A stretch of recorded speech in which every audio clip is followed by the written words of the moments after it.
안녕하세요. 스터디 카페 인테리어 팁 방음편.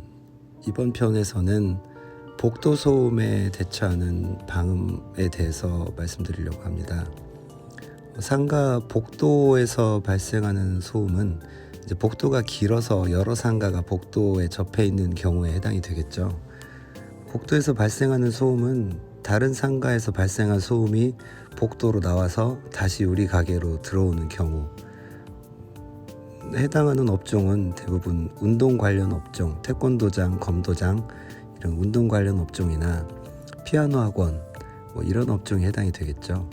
이런 업종의 소리가 복도를 통해서 우리 가게로 들어올 수 있는 거고요.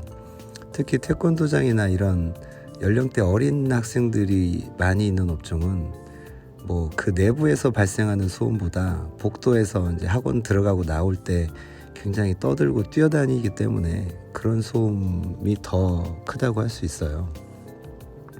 그리고 꼭 같은 층의 다른 상가뿐 아니라 규모가 작은, 덩치가 작은 건물의 상가인 경우는 위층, 아래층에서 나는 이런 피아노 학원이나 태권도장의 소리가 계단실을 통해서, 복도를 통해서 우리 가게로 들어오기도 합니다.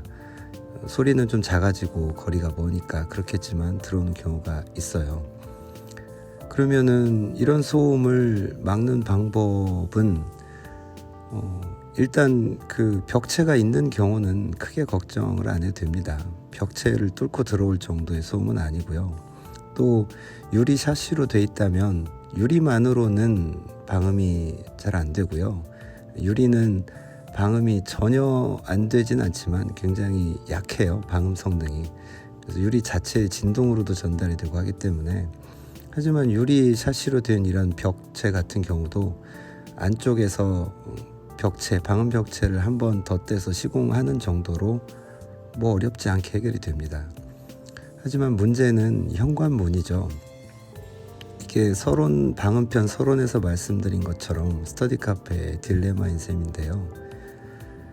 예를 들어서 복도 소음을 방지하기 위해서 방음문을 사용한다면, 예를 들어서 극장 상영관 들어가는 문 같은 게 방음문이잖아요.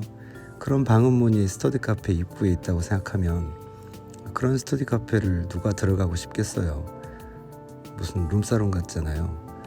그래서 스터디 카페 문은 어찌 되었든 유리문일 수밖에 없거든요. 근데 유리문은 유리 자체도 방음이 안 될 뿐 아니라 문 주변으로 다 틈이 있잖아요. 사방으로.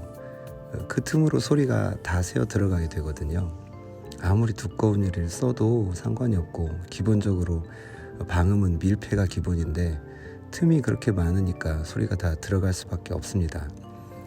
물론 복도에서 들어오는 소리가 처음 도달하는 곳은 공부하는 곳이 아니라 휴게실이라서 아주 그렇게까지 나쁜 상황까지는 아니지만, 그래도 스터디 카페 내부로 소음이 많이 들어와서 좋을 건 없죠. 이런 유리문을 시원하게 사용해야 하면서 소리도 막아야 되는, 그게 스터디 카페의 딜레마고요. 이걸 해결하기 위해서는 방음문이 아니라, 그래서 결국 구조와 배치로 해결을 해야 하거든요. 일단은 가장 좋은 방법은 전실을 둬서 현관문, 유리문을 열고 전실에서 키오스크 결제를 하고 자동문을 열고 들어가게 하는 거죠. 바로 복도에서 자동문을 설치해서 들어오게 되면 한 겹밖에 안 되기 때문에 복도의 소음이 거의 그냥 그대로 휴게실로 들어올 수밖에 없고요. 이렇게 전실을 만들어 놓으면은 거리상으로도 멀어지고, 이 전실의 공기층이 방음층 역할을 하게 되고, 그게 효과가 꽤 좋습니다. 그리고 문틈으로 들어온 소리들도 직선으로 바로 닿는 게 아니라 어떤 이리저리 꺾여서 공기층을 통과해서 들어와야 하기 때문에 많이 상쇄가 되고요. 그래서 이렇게 전실을 배치해서 어느 정도의 거리를 두고 들어오면은 이미 소리는 꽤 상쇄가 돼 있을 테고요. 이 소리가 스터디 공간까지 안 들어가게 하는 게 중요하니까요. 스터디 존으로 들어가는 문이 자동문하고 바로 앞에 있거나 가까운 것보다는 조금 거리가 떨어져 있는 게 좋겠죠. 그러면 그 거기까지의 또 거리가 생기니까 거기서 또 소리가 상쇄가 될 테고요. 그리고 뭐 조금 보완을 하자면은 전실 부분이나 그런 입구 부분에 약간 흡음 기능이 있는 마감재를 사용해서 소리를 조금 더 상쇄시킬 수도 있고요. 그리고 더 좋은 거는 휴게실까지 오는 동안 살아남은 소리들이 스터디 존으로 들어갈 때 또 한 번 전시를 거쳐서 들어가게 한다면, 그러면은 거의 뭐 100%까지는 아니어도 90% 이상 혹은 99%까지도 소리가 살아남지 못하게 만들 수 있습니다.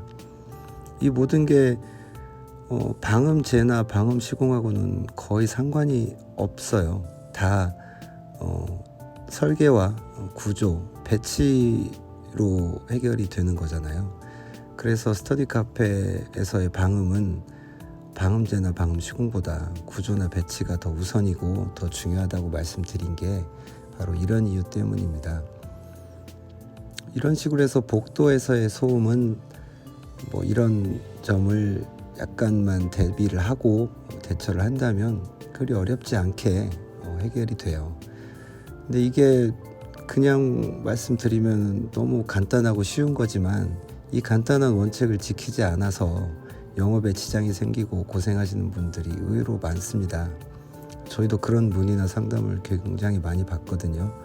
영업을 하고 계신데 뭐 이런저런 소음으로 인해서 어렵다고 어떻게 방법이 없겠냐는 문의를 굉장히 많이 받는데요. 이게 간단히 어떤 무슨 방음재나 방음 시공을 좀 덧붙여 가지고 해결되는 문제가 아니고, 보시다시피 구조적인 문제가 더 크기 때문에 이걸 수정하기는 쉽지 않아요.